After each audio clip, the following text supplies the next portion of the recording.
इस समय हम राजधानी दिल्ली के नेशनल रेल म्यूजियम के अंदर हैं और यहाँ पर हम आपको क्यों लाए हैं? हम आपको इसलिए लाए हैं क्योंकि यहाँ पर एक अनोखी प्रदर्शनी चल रही है और ये अनोखी प्रदर्शनी का जो पहली पेंटिंग हम आपको दिखा रहे हैं वो कहीं ना कहीं वंदे भारत, जिसकी जबरदस्त चर्चा है पूरे देश में, उसको दिखा रही है।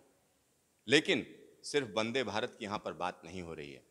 ये पेंटिंग जिस व्यक्ति ने बनाई है, अगर हम उसकी बात करें तो आप सोचेंगे वो कौन व्यक्ति है जिसने इस तरीके की खूबसूरत पेंटिंग बनाई है। हम उनको भी आपसे मिलवाएंगे, लेकिन उससे पहले यहाँ पर पेंटिंग्स देखिए, क्योंकि भारतीय रेलवे की हम बात करते हैं तो 150 साल से ज्यादा हम कह सकते हैं एक हेरिटेज बनी हुई है। यहाँ पर कभी आपने, यानी आज अगर आप देखना चाहें तो इस तरीके की तस्वीर नहीं देख सकते हैं। ये पुरानी तस्वीर है, भाप का इंजन जा रहा है, ताजमहल है या आगरे की तस्वीर है, कोई भी बता सकता है।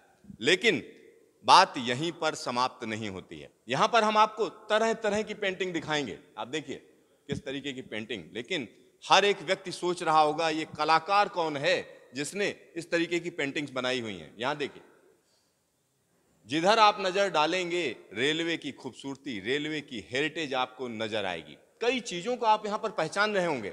आप ऊपर नजर डालेंगे तो ये सीधा सीधा, मैं जानना चाहता हूं अपने दर्शकों से, आप पहचान पाए हैं इसको? ये चेनाब ब्रिज है जो लगातार खबर में रह रहा है, जल्दी ही पूरा होने जा रहा है। आगे हम बात करते हैं तो तरह तरह की चीजें हैं यहाँ पर। आइए हम आपको कलाकार से भी मिलवाते हैं और आपको जानकर आश्चर्य होगा कि उत्तम भारद्वाज जी ने ये पेंटिंग बनाई है। उत्तम जी, आपका स्वागत है न्यूज स्टेशन में। Thank you. लेकिन एक और चीज मैं आपको यहाँ बताना चाहता हूँ, ये जितनी पेंटिंग्स हैं वो आपने देखे होंगे, जो पेंटर्स हैं या कलाकार होते हैं वो अपने हाथों से सजाते हैं, हाथों से बनाते हैं।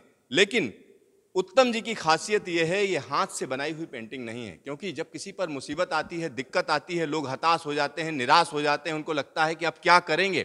लेकिन उत्तम जी ने जो किया वो सबके लिए हम कह सकते हैं एक कहानी है, एक इंस्पिरेशन है, बढ़ने का तरीका है। उत्तम जी, किस तरीके से पेंटिंग बनाई आपने? मैंने ये पेंटिंग अपने पैर से बनाई हुई है। मैं, क्योंकि आपने, मेरे हाथ फंक्शनल नहीं है, मैं पैर से ही बचपन से ही पैर से लिखता आया हूँ। तो ये सारा मुझे जब थर्ड क्लास में था तो तब मैंने पेंटिंग बनाना का वो मेरे दिमाग में एक आइडिया आया था। उस वक्त मैं एक ग्रीटिंग कार्ड बनाया था जिस पर मुझे 100 रुपया इनाम मिला था। तो उसके बाद मेरे दिमाग में ये आ गया कि मुझे इस फील्ड में जाना है आगे।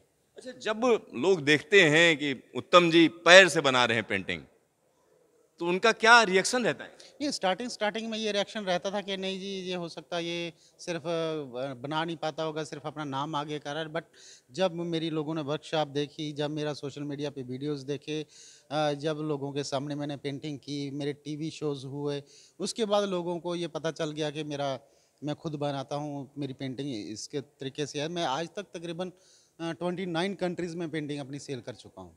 29 देशों में पेंटिंग लगा चुके हैं उत्तम जी और लंबा अनुभव है। यहाँ पर उनकी धर्मपत्नी जी भी हमारे साथ हैं, आइए उनसे बात करते हैं। क्या नाम है आपका? कांता भारद्वाज। तो उत्तम जी जो काम कर रहे हैं, किस तरीके का सपोर्ट रहता है आपका? मेरा सपोर्ट रहता है चाय बनाने में। चाय बहुत पीते हैं। और क्या करते हैं? बस पेंटिंग करते रहते हैं। तो यहाँ पर जब उत्तम जी का काम आप लेके आते हो लोगों के बीच में और लोग कहते हैं अरे ये क्या बनाया है, तो आप क्या सोचते हो? अच्छा लगता है तब जब बोलते हैं कि ये क्या बनाया था, अच्छा लगता है। तो यहाँ पर आप समझिए संतुष्टि का भाव है, चेहरे पे कहीं ना कहीं एक अलग तरीके की मुस्कान आपको नजर आएगी। उत्तम जी, आप दिखाइए हमें कौन कौन सी पेंटिंग आपने क्या क्या बनाया है। जैसे देखिए, ये साउथ साइड का एक सीन पेंटिंग का फोटोग्राफ है और ये भी साउथ साइड की है। ये वाली पेंटिंग जो नीचे लगी है, ये कांगड़ा रूट की पेंटिंग है ये। कांगड़ा वैली में रेलवे जब चलती है तो इसी तरीके के दृश्य सामने आते हैं और उत्तम जी ने उसको कहीं ना कहीं कैनवास पर उकेर दिया है। इस तरीके की चीजें हैं। यहाँ पर ये दृश्य जो मैं देख रहा हूँ, ट्रेन बल खाती हुई चली जा रही है, ये कहाँ का है? एक्चुअली ये राजधानी ट्रेन जो जम्मू से कटरा से जब दिल्ली की तरफ निकलती है तो ऐसे गोलाइयों में कई जगह वो घूमती है ट्रेन। तब अगर आप पीछे वाले कोच में बैठे हो तो पूरी आगे की इंजन दिखता है और आगे वाले कोच में बैठे तो पूरी पीछे तक ट्रेन दिखती है। वो दृश्य मुझे बहुत अच्छा लगता है। मैंने वो उसके लिए वो ये पेंटिंग बनाई है। तो आप सोचिए, उत्तम जी जो चीजें देख रहे हैं कहीं ना कहीं उसको अपने कैनवास पर ले आते हैं।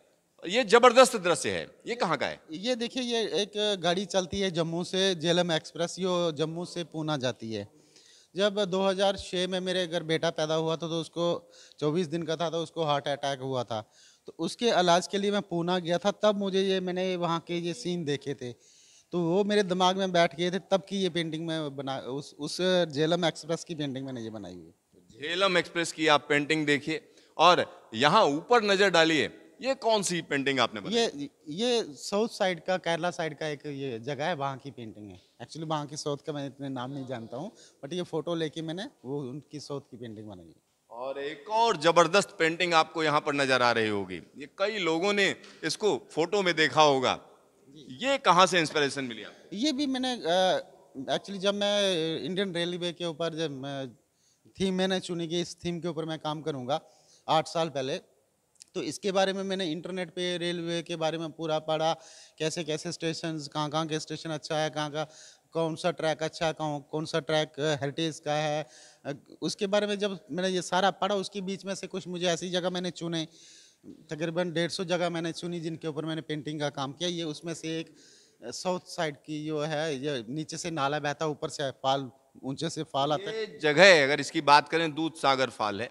और जो लोग हम कह सकते हैं कि वेस्टर्न घाट के इलाके में जाते हैं, वो निश्चित तौर पर इस तस्वीर को भूल नहीं पाते हैं।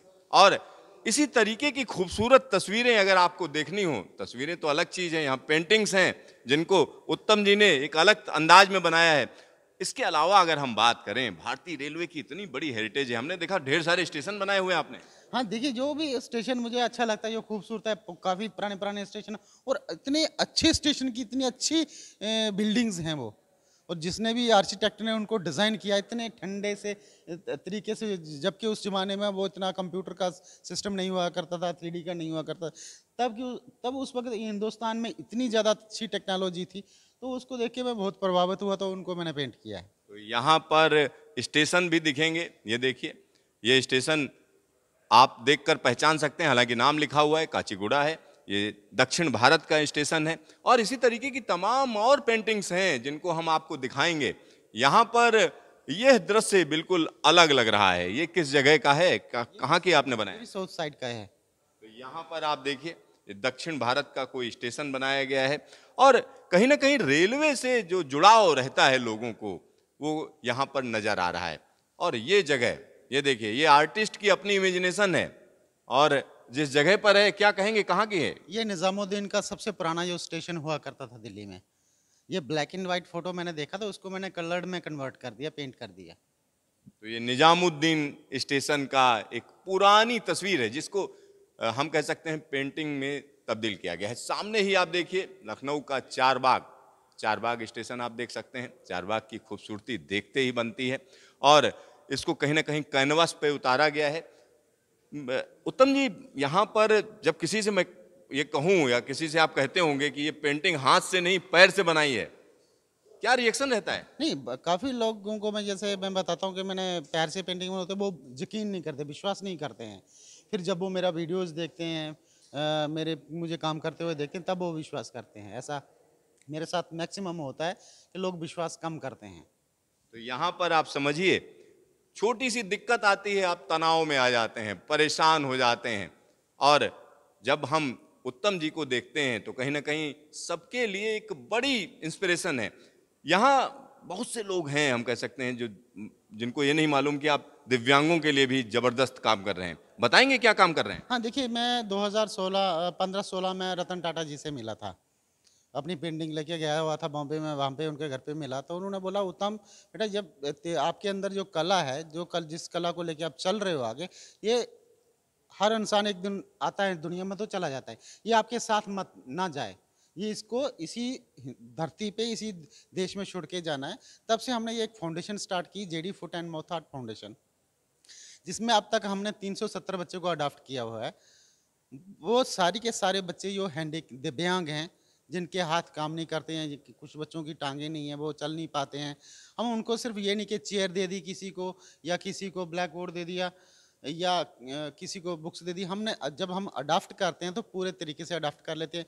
उनकी स्कूल की फ़ीस, उनकी यूनिफ़ॉर्म्स, उनकी बुक्स, उनके जूते, उनकी ट्यूशन फ़ीस, सब ये हम प्रोवाइड करते हैं।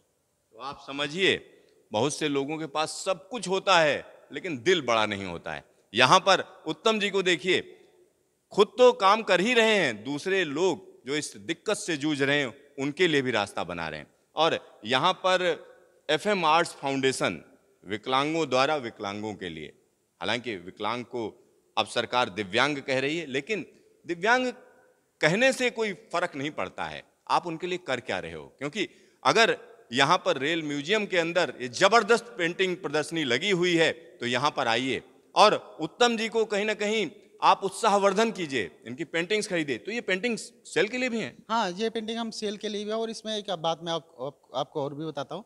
जैसे हमारी फाउंडेशन है, JD foot and mouth art foundation. हमारी फाउंडेशन जो है ये डोनेशन एक्सेप्ट ही नहीं करती।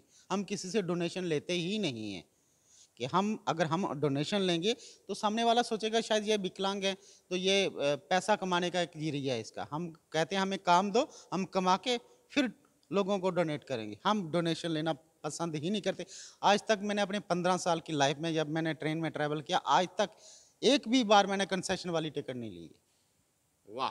आप सोचिए, जो लोग डोनेशन की बात करते हैं उनके लिए भी हम कह सकते हैं कहीं ना कहीं ये एक सबक है। उत्तम जी, कुछ और चीजें हम जानना चाह रहे हैं कि जैसे जब आपकी जो रोज की जो लाइफ होती है उसमें किस तरीके के सपोर्ट रहता है परिवार का, और परिवार के लोग कैसे आपको सपोर्ट करते हैं? नहीं, परिवार का मुझे पूरा सपोर्ट रहता है। अगर परिवार का सपोर्ट नहीं रहता तो मैं काम नहीं कर पाता।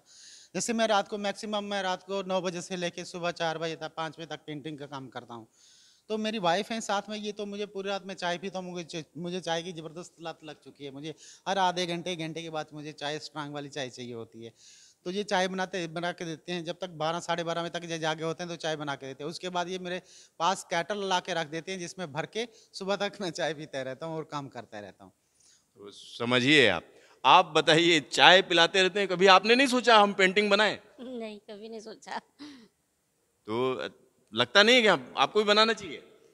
नहीं, मेरे को यही लगता है कि ये कर रहे हैं तो मैं बस इनकी हेल्प करती रहती हूँ, चाय बना के दे रही हूँ, बस यही है। वो बच्चों के साथ फिर थोड़ा हो जाता है। तो आप समझिए, कहीं ना कहीं परिवार का बड़ा सहयोग होता है। और सबसे बड़ी बात यह है कि उत्तम जी ने जो एक रास्ता बनाया है वो कई लोगों के लिए रास्ता बन रहा है, क्योंकि सिर्फ अपनी बात ये नहीं कर रहे हैं, ये तमाम उन लोगों की भी बात कर रहे हैं जो इस तरीके की परेशानी से जूझ रहे हैं, दिक्कतों से जूझ रहे हैं, उनको कहीं ना कहीं एक रास्ता भी दे रहे हैं। और यहाँ पर एक बड़ी फेमस फोटो आपने कई बार देखी होगी, महात्मा गांधी की अगर हम बात करें तो महात्मा गांधी ने पूरे देश में ट्रेवल किया, और वो भी रेलवे के जरिए। और महात्मा गांधी की जो सबसे बड़ी खासियत थी वो आम आदमी से सीधा जुड़ाव। और सीधा जुड़ाव कैसे पैदा हुआ? सीधा जुड़ाव रेलवे की जर्नी से ही पैदा हुआ। तो यहाँ पर वो सारी चीजें जो अगर आप देखना चाहते हैं तो यहाँ आइए नेशनल रेल म्यूजियम में, और उत्तम जी की जो जबरदस्त प्रदर्शनी है उसको आप देखिए और उसको सराहिए, साथ ही साथ उसको बढ़ावा भी दीजिए। कैमरामैन हेमंत के साथ सिद्धार्थ, न्यूज स्टेशन, दिल्ली।